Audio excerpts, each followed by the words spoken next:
Namo Aditapa. Thanks so much for joining me for our daily practice check-in. Listen, listen, listen. This beautiful sound calls us back to our true home.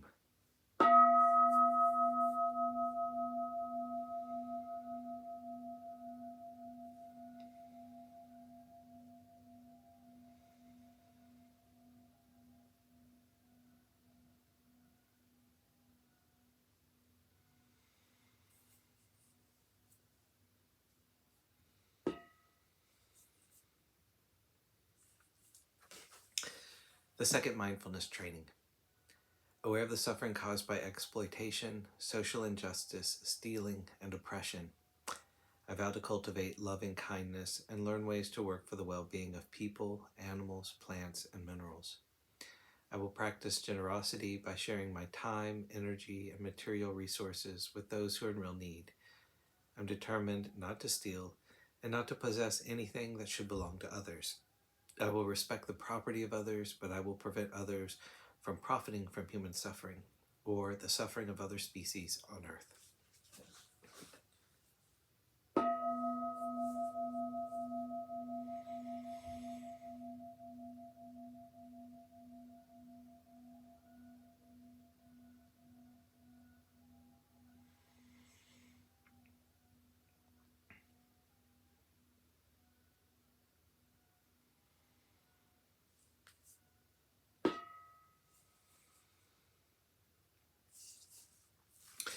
For our Dharma lesson, we're beginning a new book today called Unexpected Freedom by Ajahn Munindo. Today we're beginning chapter 1, Profoundly Simple. Those who build canals channel the flow of water. Arrowsmiths make arrows. Woodworkers craft wood. The wise tame themselves. Dhammapada, verse 80. The abbot of the International Forest Monastery of Bungwai had expressed an interest in visiting our monasteries in Europe and spending some time here on retreat. Everything was in place for this to happen, except there being someone to take over his duties during his absence. After living in Britain for 12 years, I was interested to return to Asia, so it was a joy when in 1993 I found myself heading for Thailand for an extended stay in the place where I had done most of my initial training as a young monk. Twilight was falling by the time I once again entered the monastery gates. Being greeted by old friends and new stirred feelings of nervousness, gratitude, and wonder. So much had happened both inwardly and outwardly since I had lived there. The place was familiar and yet at the same time different. The dark, all-encompassing silence of the forest, the fragrance of wild blossoms mingling with the scent of burning incense, took me back to being 24 years old again, full of hope for mystical experience, and yet wonderfully empty of expectations. But now, electrical sounds drifted across the paddy fields from the lit village of Bungwai, where every house, not just the headman's, had its own television set and stereo. After a day or two, I discovered that the monastery had not changed too much. Although the dirt road from Uban, the original town, had been upgraded to tarmac, and mechanical rotovators had replaced the buffaloes in the fields, the monastery water was still pulled by hand from the well. Leaves were still swept daily. Dye for the robes was still made with resin extracted by hard labor from the jackfruit tree. And reading at night was still done by a kerosene lamplight.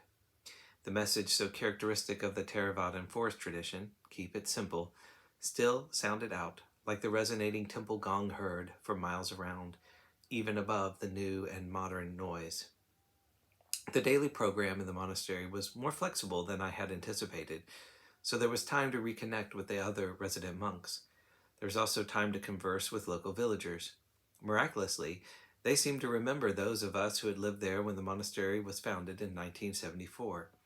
The older folk hadn't kicked their lifetime habit of chewing betel nut, nor had they lost their radiant, toothless smiles. We exchanged stories about developments in monasteries around the world, some in countries that many of them had not heard of. As fortune would have it, there was an opportunity during this period of residence to visit some of the meditation masters of the Northeast, including my first teacher, whom I hadn't seen since leaving his monastery 18 years before. Venerable Ajahn Tate was a highly respected teacher, somewhat senior to Ajahn Chah, and had been a disciple of Ajahn Mun in the 1930s. Having become a monk at the age of 14, his whole life had been spent earnestly in the practice and service of the Dhamma. He grew to be, along with Ajahn Chah, one of the preeminent leaders of Thai Buddhism, eventually establishing and living at Hin Mak Peng Monastery. At the time of my visit to Thailand, he was residing in nearby Wat Tum Karm, the mountain cave monastery of the late Ajahn Phun. I consider myself extremely fortunate to have spent the first months of my monastic life with him before I came to live under the guidance of the Venerable Ajahn Chah. When I first went to stay with Ajahn Tate, he was 74 and had been recently diagnosed with leukemia. 18 years later, he was miraculously still offering guidance to anyone who sought his help. So with no small amount of joy and anticipation, I joined the party traveling the few hours north to pay their respects. What shall I give him? Will he remember me? Such excited thoughts, memories about the hard time I'd had in those early years, and a childlike anticipatory delight filled my mind.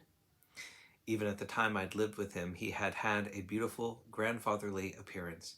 Now, at 93, he had little physical strength left, yet his eyes shone, his quiet, high-pitched voice was clear, and his skin glowed. I choked with tears as I bowed in respect and gratitude. Although normally I was quite able to communicate adequately in Thai, I needed one of the other monks to express my intense joy at seeing him again. He didn't recognize me, and it didn't matter, as I sat at his feet again. How amazing, I thought to myself. All those years ago, I struggled so much in my new life as a forest monk, enduring the furious inner fires, yet here I am, feeling such happiness. How wonderful. Ajahn Tate had been the meditation teacher of my preceptor Samdat Nayan Savara at Wat Bovernervis in Bangkok, and I'd been introduced to his teachings in the form of printed translations. When I happened to meet some of Ajahn Tate's disciples in Bangkok, I was impressed by their conduct and outward demeanor, and so, with the blessing of my preceptor, I moved up country to spend my first rains retreat, Vasa, at Wat Hin Mak Peng.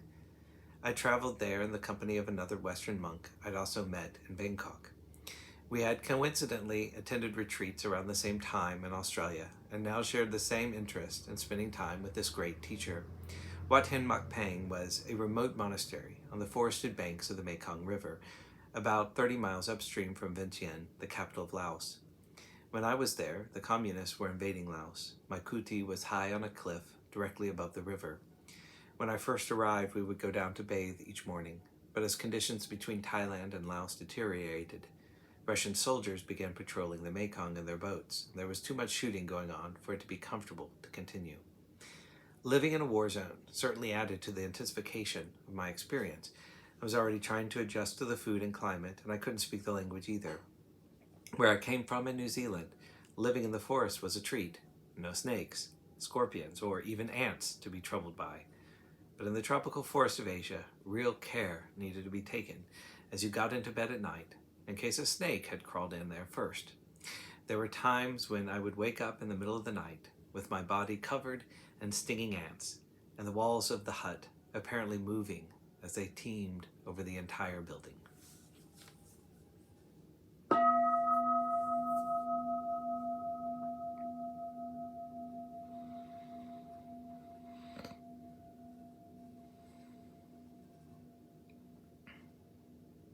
May all beings be well. May all beings be happy. May all beings be peaceful. Namo Adida Phat. Thank you so much for joining me today.